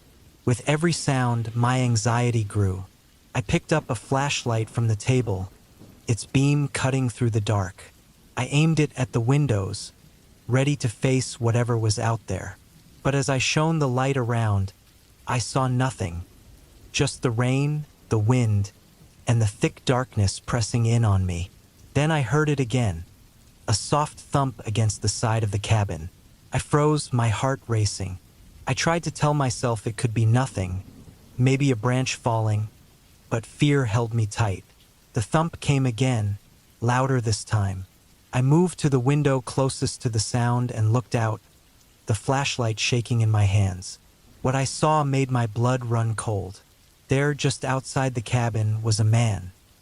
His clothes were soaked and torn, and his eyes shone with a wild look. He was staring straight at me, a twisted grin spreading across his face. My breath caught in my throat as I realized he wasn't just some lost hiker. He looked like someone who had been out here for far too long, someone who had lost their mind. I stumbled back, fear gripping me. I fumbled for my phone, dialing 911 with shaking fingers.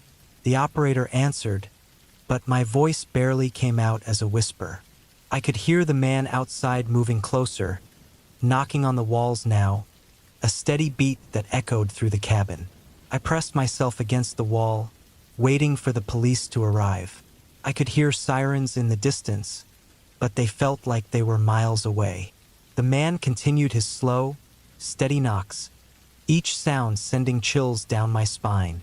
Finally, the sirens grew louder, and the man stepped back from the cabin, still watching me with that disturbing grin. I saw flashing lights outside as the police arrived. They shouted, their voices breaking through the tension of the storm. I rushed to the door and opened it, my heart racing as I stepped out to meet them. The officers quickly took charge, scanning the area. They spotted the man, who had begun to back away into the trees, and chased after him. I watched, my heart still pounding, as they yelled for him to stop. The rain fell harder, but I felt a wave of relief wash over me. After a tense few minutes, the officers returned, holding the man between them. They said he had been reported missing a while back, lost in the woods. As they led him away, I felt thankful but also shaken. I was safe now, but that twisted smile was burned into my mind.